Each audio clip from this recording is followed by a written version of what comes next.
qui est même politique à la limite, jusqu'où est-ce qu'on peut réduire des comportements humains à des comportements d'agents de type système multi-agent. Hein? Et ça, justement, on va en parler parce qu'il y a une polémique sur ce genre de choses, avec un livre particulier, je vais en parler dans 2 minutes. Alors, voilà les fourmis 3 nez.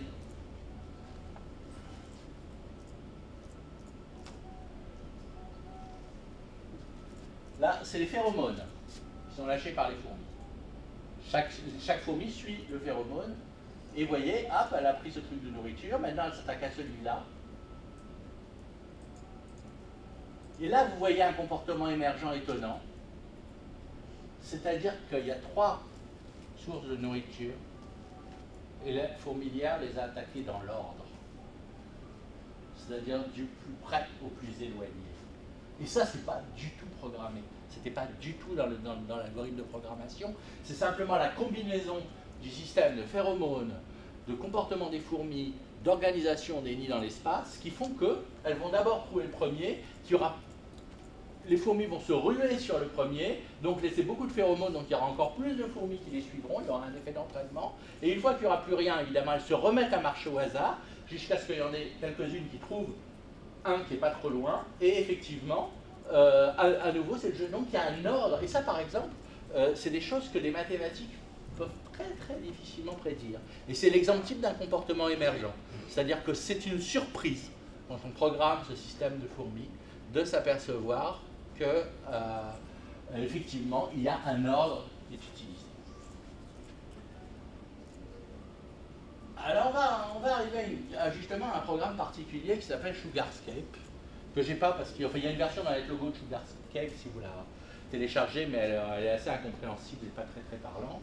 Sugarscape a été créé par deux économistes qui s'appellent Axtell et Epstein, qui ont créé une simulation de marché. C'est-à-dire, Sugarscape, ça veut dire territoire du sucre. C'est-à-dire que vous avez des agents, comme en notre logo, et ces agents s'échangent de produits qui sont le sucre et les épices. Et il faut, pour survivre, avoir suffisamment de sucre et d'épices. Et donc, la logique, ce que l'économie, ce que les notions de ce qu'on appelle l'économie néoclassique nous dit, c'est qu'en présence d'un marché libre, ces choses arrivent à l'équilibre. C'est-à-dire qu'au final, tous les agents devraient avoir leur dose à peu près d'épices et de sucre simplement par la liberté des échanges.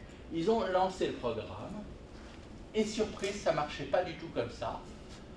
Ça marchait comment? Et bien, tout simplement, il y avait 10% des agents qui trustaient les épices et le sucre et il y en avait 90% qui crevaient au dehors. Ce qui est très intéressant parce que c'était quelque chose de très politique, pour le coup. C'est-à-dire de dire au final, bah, vous voyez, le marché libre, mathématiquement, et là on rejoint sur le truc, c'est-à-dire qu'effectivement, est-ce que ce truc est juste ou pas? Il y a beaucoup de gens qui ont critiqué les gens de Sugarscape en disant mais vous ne prenez pas en compte l'entrepreneuriat, vous ne prenez pas en compte la naissance de nouveaux produits, vous ne prenez presque pas en compte la psychologie. Il y avait un système de culture et de guerre, enfin c'était vraiment des zéros et des 1 qui étaient échangés, quoi, etc. Mais donc votre truc il vaut rien, grosso modo. Et l'autre vont dire oui, non, c'est quand même quelque chose qui est étonnant, c'est qu'avec un système aussi simple, et c'est là qu'il y a une guerre méthodologique autour de ces systèmes, avec un système aussi simple, on trouve des comportements complexes qui existent dans nos sociétés ou chez les organismes vivants. Et c'est là qu'il y a 2 méthodologies encore. Ce que disent les partisans des systèmes multi-agents, c'est de dire non seulement on ne fait pas un système assez compliqué, mais on le simplifie au maximum. C'est-à-dire qu'en fait, il faut faire vraiment, comme disait Wolfram, du quelques lignes. Mais il dit, si à partir de quelques lignes, vous observez des comportements complexes qui existent dans le monde réel, là, vous avez peut-être un début d'explication sur ce qui se passe. Donc, c'est une autre méthodologie qui est assez différente de la science traditionnelle. C'est ce qui... Ouais. Est-ce qu'il n'y a pas un travail d'interprétation des... Enfin, est-ce que ça produit déjà un log de tout l'espace? Alors, oui, on peut faire des logs. Même en netlogo, on peut faire des logs. Moi, je n'ai jamais touché à ça. Est-ce qu'il n'y aurait pas un travail d'interprétation assez intéressant? Mais effectivement, comme j'ai montré en netlogo, déjà, on peut faire varier les paramètres, comme ce n'est pas permis. Il y a des systèmes de réseau aussi, auxquels j'ai rien compris, qui existent. Et je sais qu'on peut aussi, je ne l'ai jamais fait, enregistrer les datas. Hein? Donc, effectivement, D'ailleurs, il faut faire ça. Hein, il ne faut pas lancer une fois l'expérience. Il faut la lancer 200, 300, 400 fois en changeant les paramètres. Vous retrouvez des comportements complexes quand on dit « Ah, mais ils sont absents de votre expérience. Regardez, vous faites que quelques variables, vous lancez des trucs et vous dites ça marche. » Mais peut-être que justement, ces comportements émergents complexes... C'est la question. Vrai, mais là, c'est vraiment la question. Il n'y a pas de réponse pour l'instant, mais il y a déjà une espèce, je dirais, de conflit autour de ça. Donc, Axtell et Epstein, il parle de science générative. Il dit maintenant, la science avec système complexe, de toute façon, ce n'est pas la peine d'espérer comprendre des comportements complexes à partir d'équations complexes, entre guillemets. Donc, c'est assez anti-big data, en fait, hein, cette histoire. C'est, au contraire, de dire la seule manière de comprendre un système complexe, c'est de le construire. Mais effectivement, il y a de l'interprétation. Il y a de l'interprétation, c'est hors de doute. Et bon, c'est un peu plus parlant Sugarscape que Tira, qui n'en voyait absolument rien en plus. C'était vraiment une réflexion sur ces choses. Donc c'est vrai que bon, dans Sugarscape, on les voit mourir, on les voit se battre, on les voit un petit peu fonctionner, quoi. Mais c'est vrai que bon, c'est quelque chose qui est à discuter, mais c'est vrai que c'est une méthodologie qui est intéressante. C'est-à-dire de dire, effectivement, si à partir de quelque chose de très simple, vous arrivez à produire quelque chose de très complexe, il y a peut-être quelque chose à chercher dedans. Maintenant, c'est vrai que ça ne s'arrête pas là. Ça, on est tous d'accord. Alors, il y a un truc qu'il faut remarquer avec NetLogo quand même, c'est que déjà, bien que ça soit un outil de recherche, il y a déjà dans la librairie modèle une petite partie qui n'est pas extrêmement riche, hein, mais vous avez quand même quelque part déjà des gates. C'est-à-dire que déjà quelque part, il y a une petite truc en disant si on peut faire du jeu avec ça. Bon, c'est pas terrible, hein. J'en mets un, à tout hasard, voilà un Pac-Man en NetLogo. Je ne sais même pas comment ça marche. Lance, play, je suppose que c'est avec les flèches, je n'arrive même pas à bouger, ça doit être peut-être Q à Z, bon, enfin bref, je ne sais pas. Ah oui, non, c'est ça, left and right, voilà. C'est pas fabuleux, mais c'est pour vous dire qu'effectivement, vous avez déjà une petite réflexion, déjà avec des jeux, avec de l'interaction, etc. Ce qui m'amène à un autre programme, qui est donc StarLogo TNG. Hein, donc vous avez StarLogo, le premier, qui était créé par Michel Reznick. Vous avez eu ensuite NetLogo. Alors NetLogo, son destin est d'ailleurs assez marrant, c'est-à-dire que bon, je parlais tout à l'heure d'un programme fait pour les mômes. NetLogo, c'est surtout dans des thèses de doctorat que vous le trouvez aujourd'hui. Hein.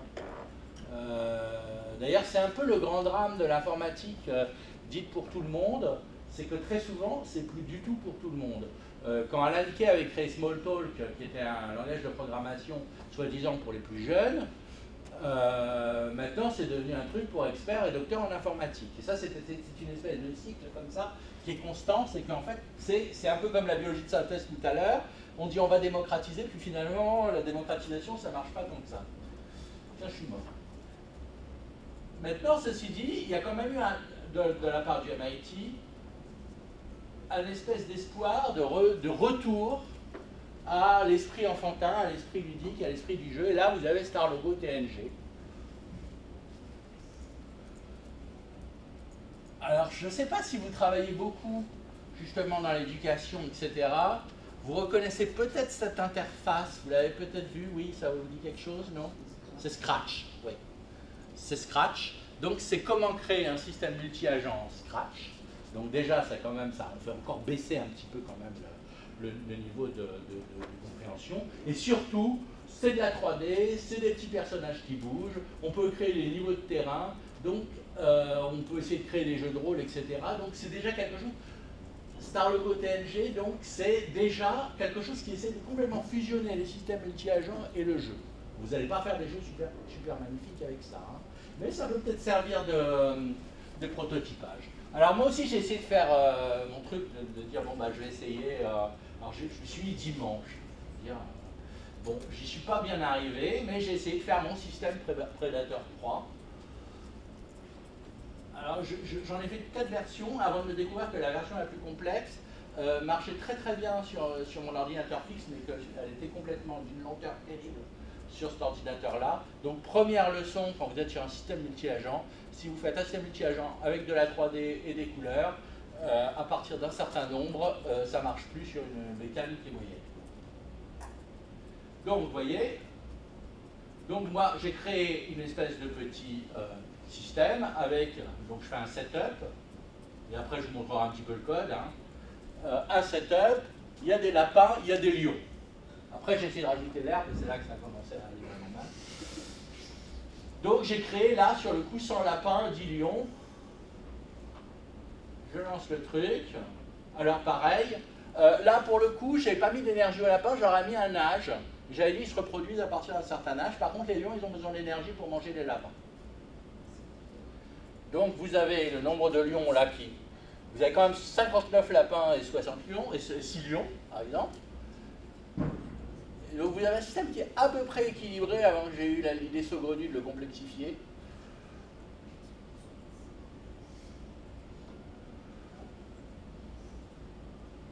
Donc vous avez compris le système. Là aussi c'est pareil. Hein. Les bestioles, elles bougent un peu comme les tiennes. Hein. C'est-à-dire, je dis, va au hasard de 90 degrés à gauche, va au hasard de 90, entre 1 et 90 degrés à droite, 1 et 90 degrés à gauche, puis avance.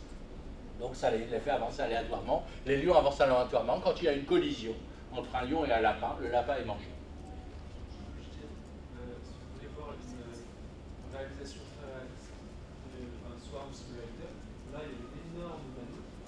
Une énorme quoi? Une énorme manip. Ah oui. Plus réaliste sur les Swarms.